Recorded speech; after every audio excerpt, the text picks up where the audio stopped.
Welcome to the Disrupt Your Career podcast, brought to you by Claire Harbour and Antoine Tirard. We're passionate about helping everyone find fulfillment in their work life. We believe that big, messy, uncharted career changes are inevitable, and it's up to you to decide.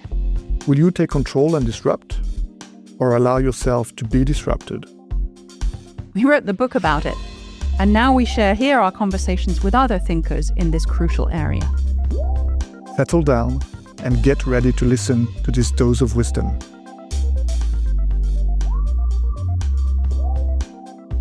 So, this edition of the Disrupt Your Career podcast is one in which we're welcoming Peter Attfield. He was a global visionary in people leadership and beyond. He's speaking to us from Phuket, having lived and worked and been based in Hong Kong for a significant part of his career.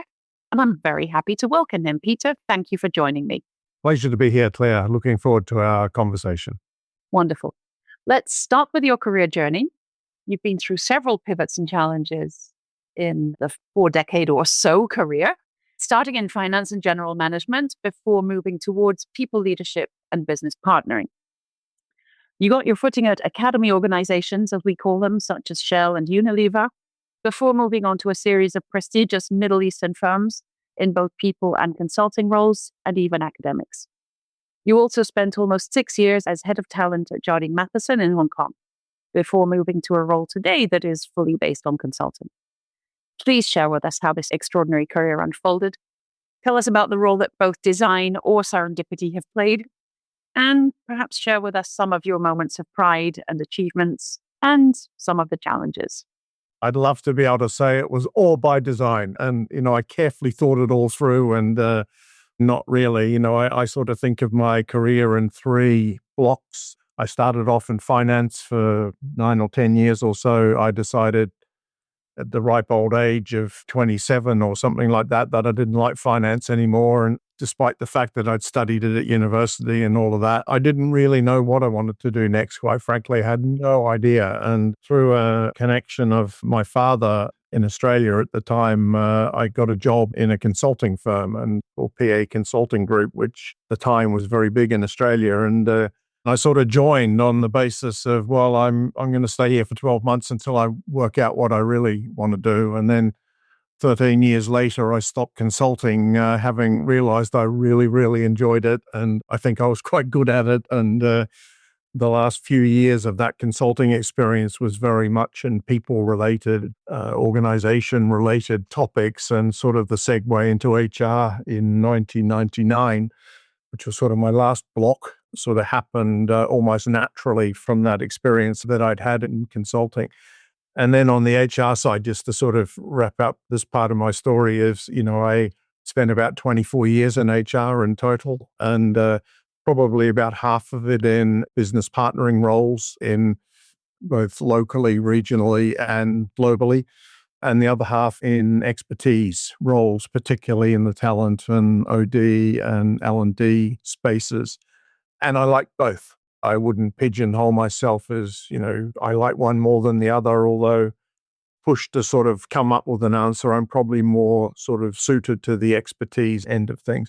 The thing I would say, whether it's serendipity or design of all of that is, my finance and my consulting background made me a far better HR person than if I hadn't had it.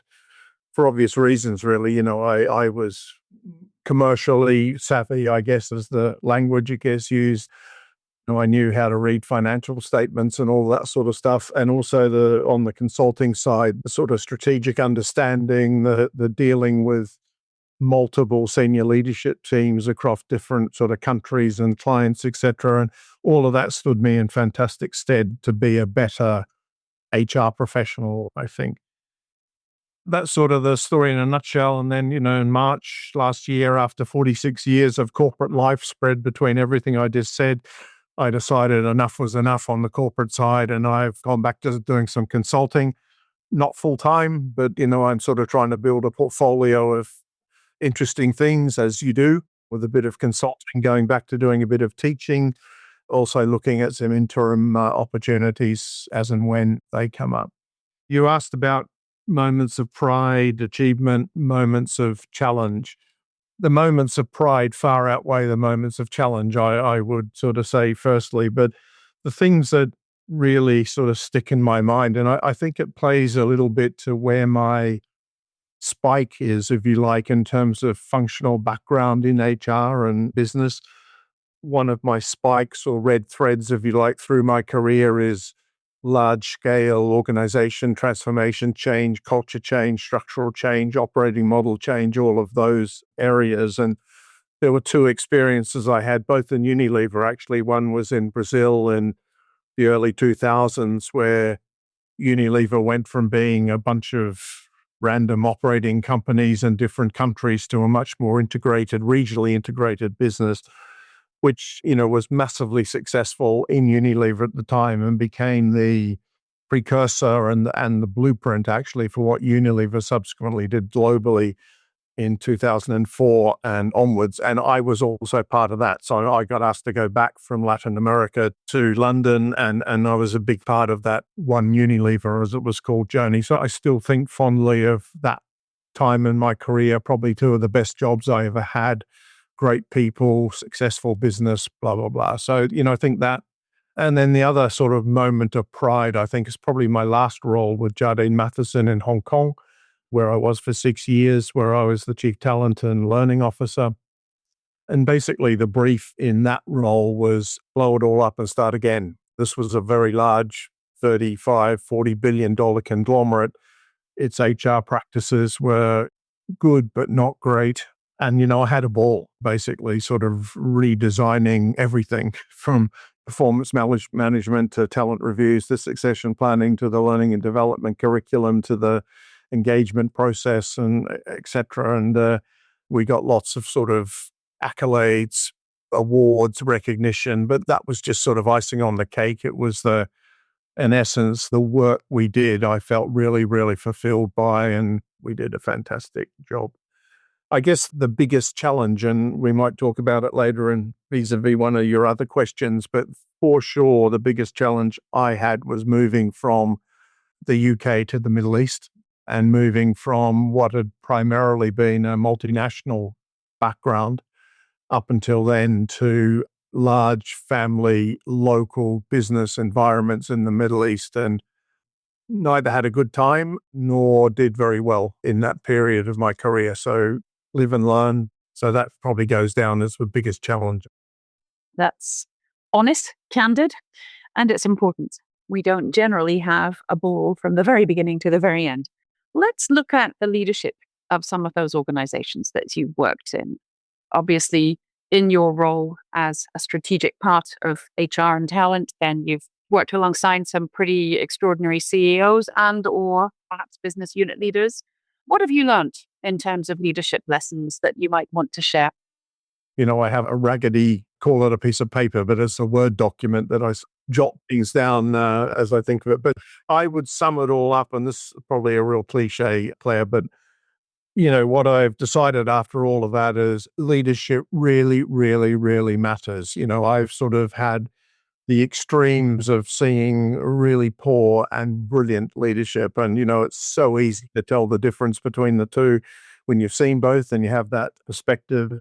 And if I was to pull out a few sort of things that I put in the category of brilliant, outstanding, great leadership that I've seen over my career, they'd include things like, and again, slightly cliched, but nevertheless very important, having a clarity of vision, a strategy, knowing how you're going to deliver it, the ability to sort of inspire people around that to hear, the different points of view about that, blah, blah, blah. All of that, of course, is important, but, I've seen it in spades where it's lacking the impact it has, and, equally the opposite. The second thing is, for me, all the best leaders that I ever worked with, they stood for something, right? They had a brand, if you like. They sort of just the way they behaved, the way they talked, the way they led their team. You could talk about things like the vulnerability or humility that they show in moments where that's relevant, or equally the toughness they show in other moments where that is required. But, you knew what you got, and they were consistent and not duplicitous and all of that. So for me, chameleons, of course, can change their spots, and of course, you need to understand context and all of that. But at the end of the day, the sort of values that a leader brings to the role, I think, shine through. Thirdly, I'd say the best leaders I saw really and truly had the courage of their convictions. They mightn't always be right, but they had the courage of their convictions. And, if they say we're going north, we're going north. And, if we need to course correct, we'll course correct. But, they took hard calls, maybe without all the data they needed. They took the hard calls, they experimented, all of those things. And it's a very important part of my personal leadership brand, this sort of point of courage of convictions. And, when I see it in others, of course, I really, really admire that. Go back to my comment about, I've been involved in a lot of large scale organization transformation. The very best leaders are very intolerant of bad behavior in others. I don't know how many articles or, books that CEOs write when they retire where they get asked that question, what would you have done differently? And they all say, we would have acted faster on people that misbehave. And I've seen that happen. I've seen it not happen. And, the impact is fairly obvious, right? But for me, the best leaders, it goes back to this point about conviction, is they'll make a call, even if it's hard and all of that. And I guess it's sort of a sign of the times thing to some extent.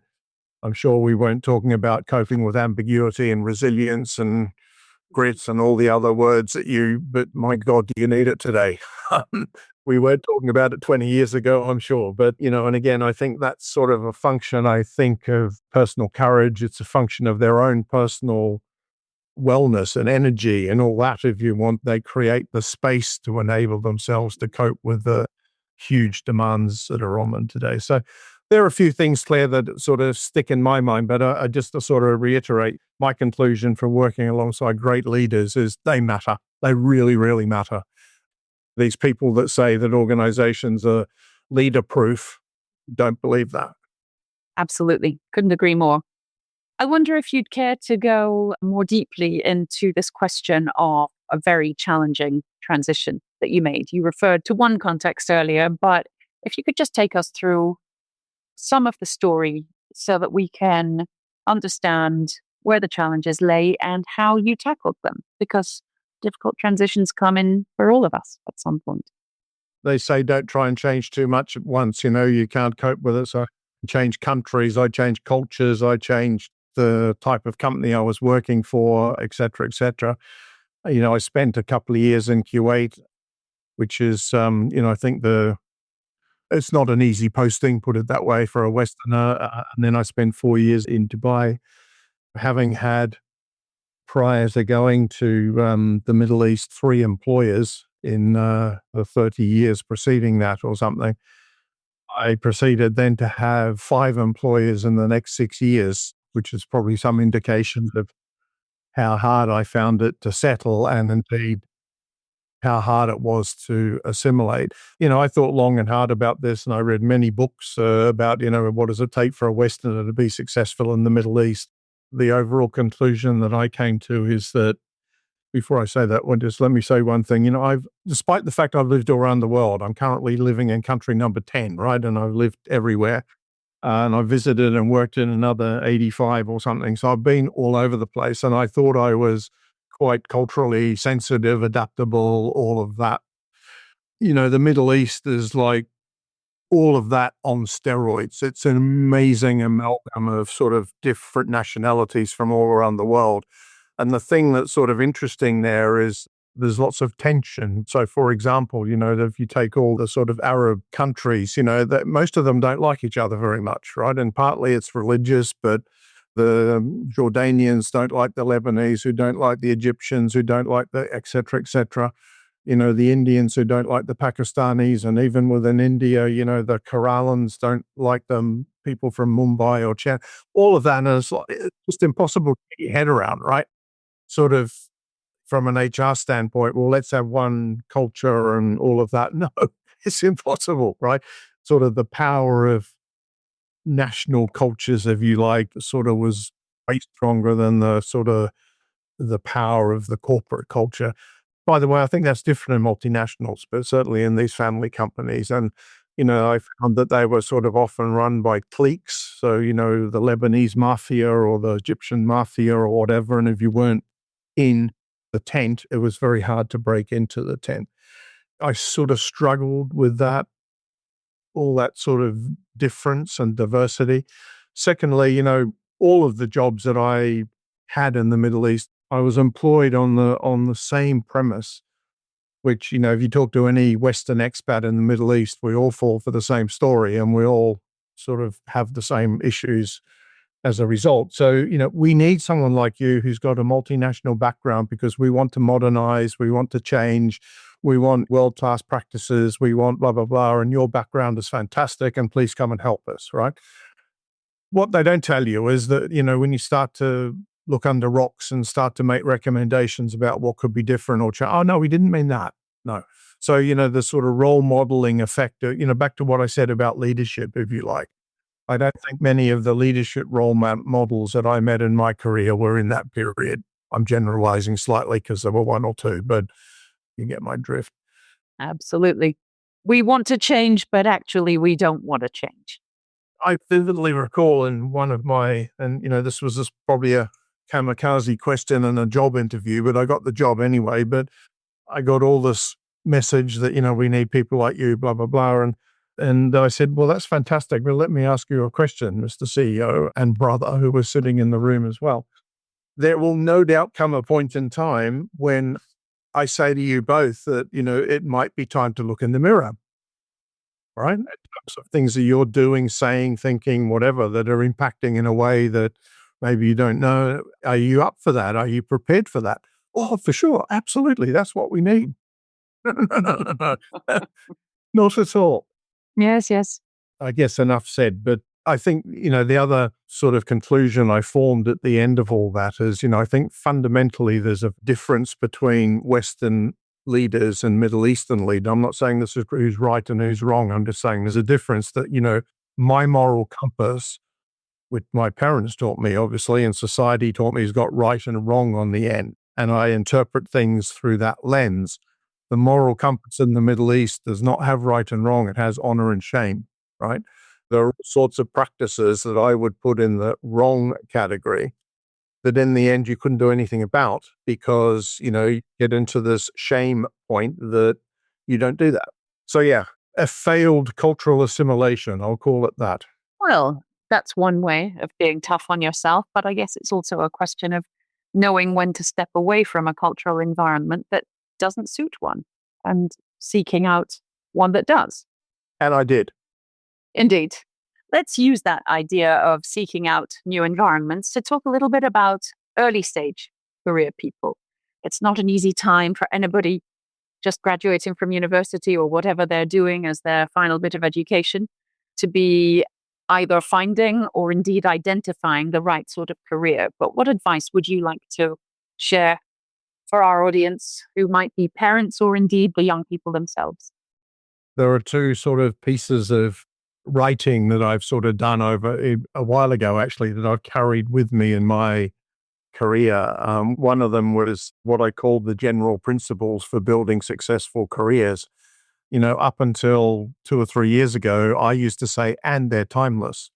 I caveat what I'm about to say with sort of, maybe I'm falling into the dinosaur category already. I don't know. And the second thing I wrote was inspired by one of my teams in my past life who, how do I get promoted, Peter? So I wrote a paper on how to get promoted, right? And the sort of things that organizations would typically look for.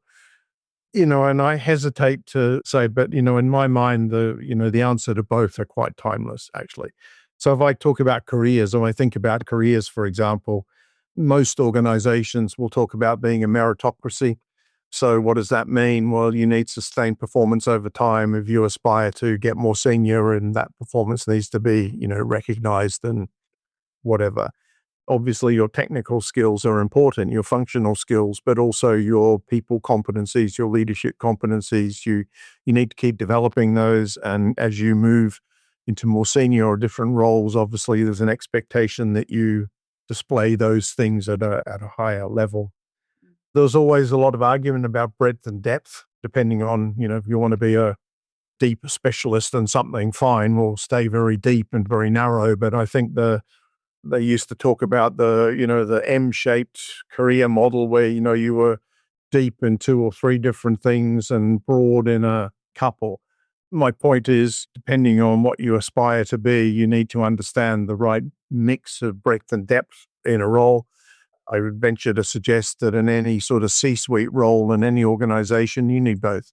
You need your functional depth, but as you get more senior, increasingly you need more breadth to understand what goes on in other parts of the business.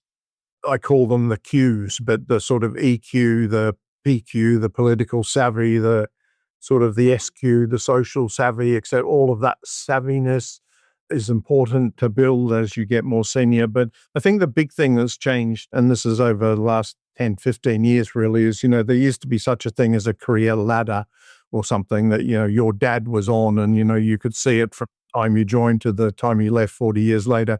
That's long gone.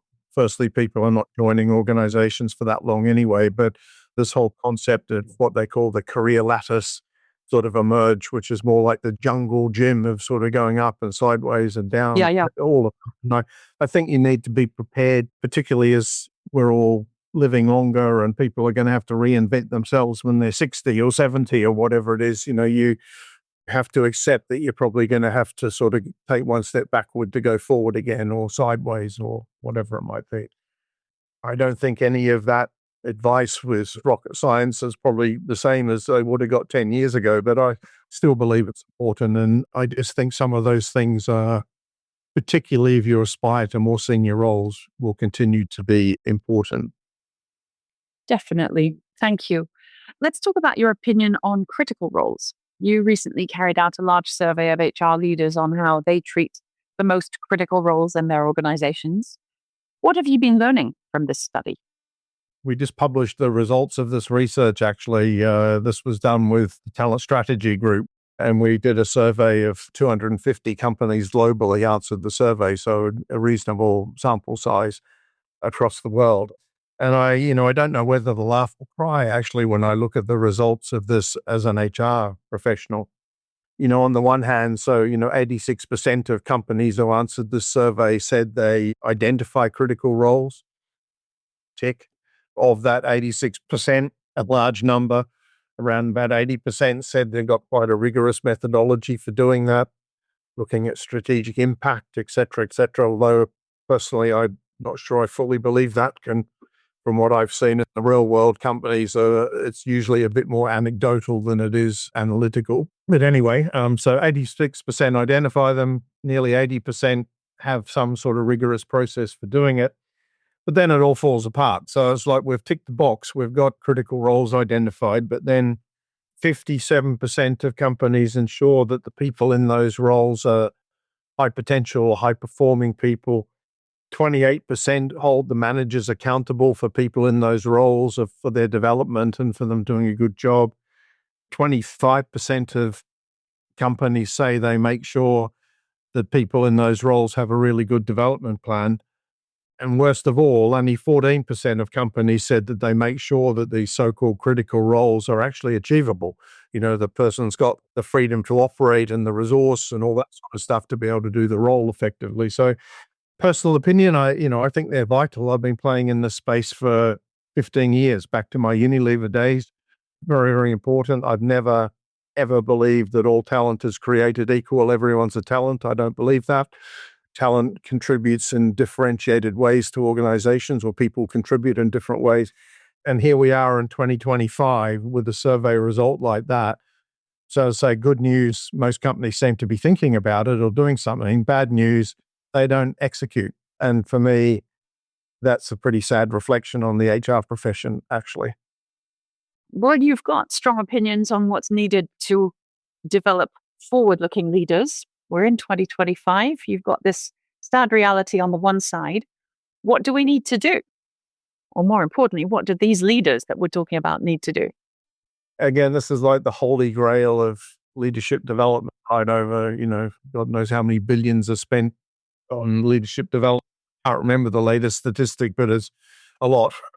Arguably, a lot of it's wasted. All the best universities in the world, the INSEAD, CINDs, the Stanfords, whatever, are all coming out with, new, upgraded, better leadership development programs. Is the world better off with better leaders as a result? Well, the jury's out. And again, I'm a bit of a heathen on this stuff. I've never, for example, believed in leadership competency models. I think there are usually a bunch of motherhood and apple pie, and they're sort of usually good citizen behaviors that, of course, you should have integrity. Of course, you should respect others. Of course, you Absolutely. should influence with, all of that. Of course, right? I'm not arguing that. But for me, what's missing in all of those is what are the leadership behaviors that are really and truly going to make a difference to your organization at this point in time to deliver your strategy. I'll give you a really good example from 20 years ago in Unilever, and one Unilever, right, where Unilever was 185 operating companies around the world. Prior to that transformation, it became a globally, regionally, and locally integrated business with, global innovation, regional supply chains, local sales and marketing organizations, etc. So a fundamental shift in the operating model. And the new CEO at the time stood up and he said that there are a few behaviors that we collectively have that if we don't change them, we will fail. The two that sort of, there were five, but the two, just to use as an example, one was global mindset. We need to move away from being local or parochial and only protecting the interests of my country and stop sort of amplifying difference because there's more similarity than difference.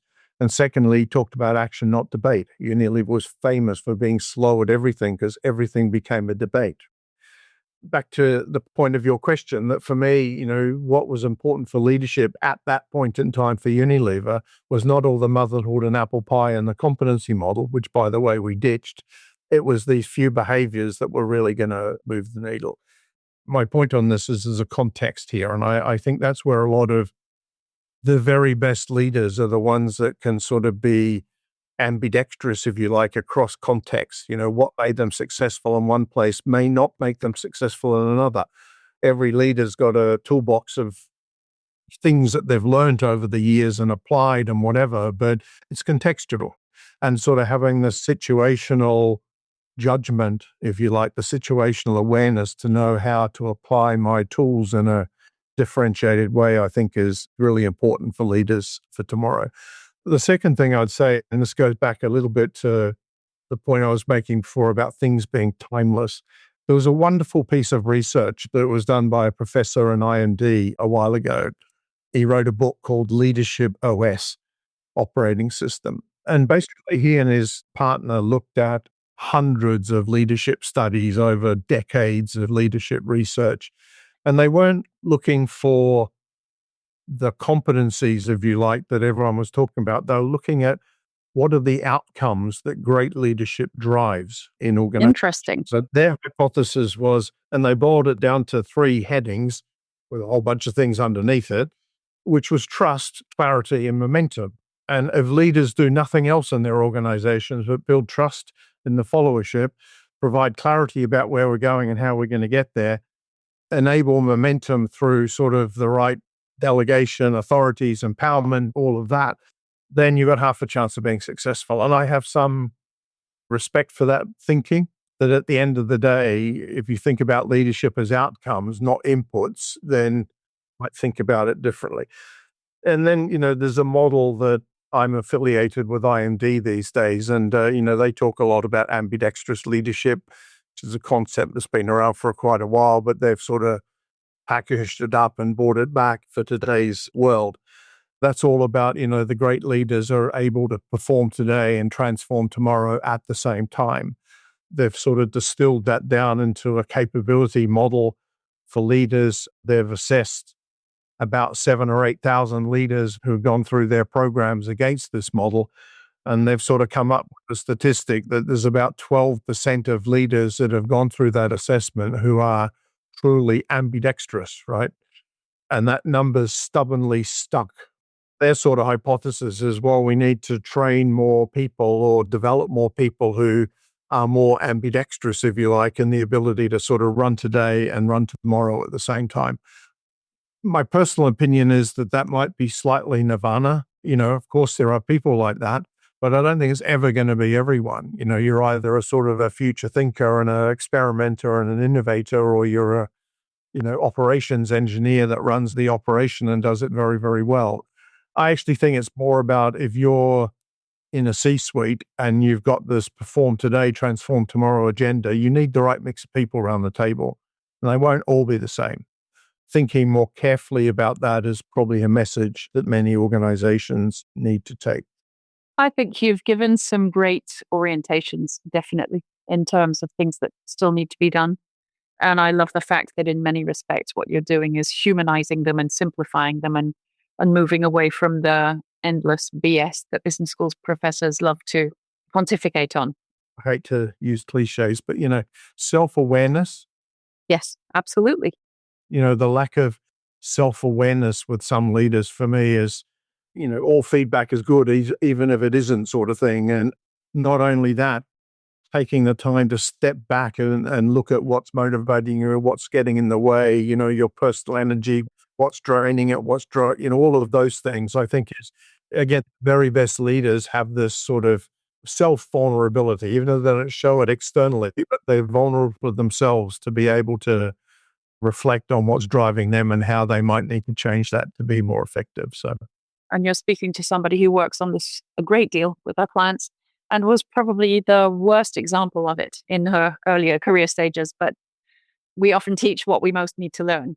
Anyway, let's come back to our favorite subject of career pivots. Obviously, you've made some and you've talked in many angles already about this, but what would you want to say to our audience that might help them to be more courageous about making big changes, especially in these very turbulent times? Thinking about myself and the way I've been over my life and my career, and, I've never really had a fear of failure, if you like. I've always been a bit of a risk taker, probably too much in some cases, which I'll talk about in another question you're going to ask me. But, I've never had that underlying fear, which I fully understand others might. The answers that I thought of to this question were, if you're going to make a career pivot, so for example, from finance to consulting that I knew very little about, or from consulting to HR was a bit different because I'd been involved in a bit of people stuff, but even the mechanics of HR, the employment law and all that I had zero exposure to. I think there's obviously a learning curve, right? And you have to be willing to sort of invest the time, energy, effort in that learning curve and the mindset around it and the money and all that. So I did, every time I felt the need to invest in myself, I did. I've always sort of had that, I hate the term growth mindset, but sort of lifelong learning mindset. I've always been like that. And I think it's really important. I think the other thing is the sort of point I made before on when we're talking about careers is you need to go one step backwards or two steps sideways or whatever before you sort to head up again. So I think of my 28-year-old son who just equally decided at the ripe old age of 27 he didn't like finance, like his dad seems to be in the genes, and he pivoted into sales in a different organization, and he got demoted, and he was really upset about it. And I said, well, you don't want finance, you want to learn a new discipline, you're going to have to suck it up, and if you're any good, you'll make up for the lost time. And I think that sort of thinking is important. You can't expect to go from one discipline to another at the same level necessarily. You might get lucky. I think the other thing here is, what's your attitude towards mobility, geographic mobility in particular?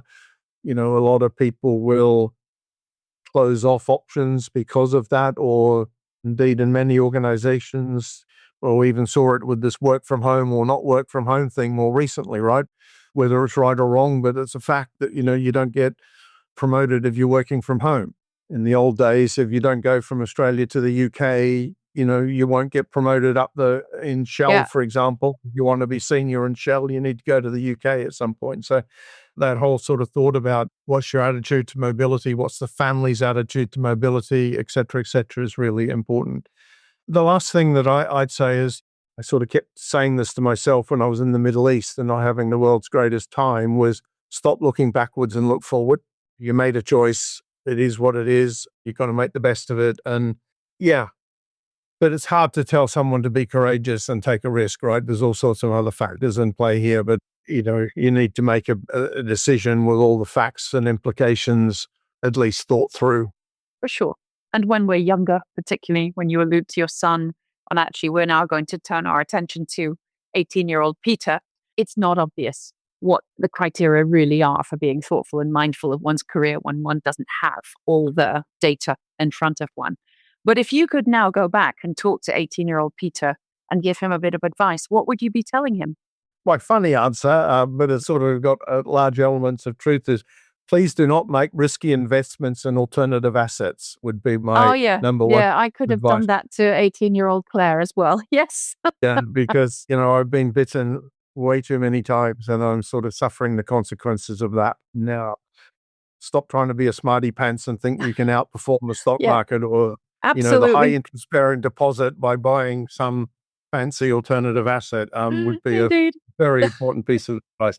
All 18-year-olds listening really take note. Outside of that, you know what? I thought long and hard about this as surely there's something I'd have done differently or whatever, but I'm actually quite happy with my choices, right? It's for good or better or worse. Could have been better, no doubt, but I'm not looking back now at 64 with sort of massive regrets on, going to the Middle East. Obviously, I probably wouldn't have, if I had my time over again. But even then, I learned something, right? I learned something about myself and different cultures. And my advice to my 18-year-old self is just keep living your life, as you were, and let serendipity and luck and a modicum of planning occasionally sort of take you where it takes you. Perfect. And it actually brings me to the final question that I want to ask, which is about what you're doing at 64, having semi-retired to keep living your life. What are the most exciting projects you have on your horizon for this year? I'm now affiliated with the Talent Strategy Group in the region. They're a global or American-based, but global consultancy. Number one on my list is to help develop that business in APAC and support delivery of work they sell in the Middle East in particular. That's, big project number one. And big project number two really is to, one thing I didn't say that I really enjoyed in Dubai actually was I spent a bit of time, 3 years, in fact, teaching in the executive MBA program, teaching HR in one of the business schools there. They wanted to move from a professor-led to a practitioner-led approach.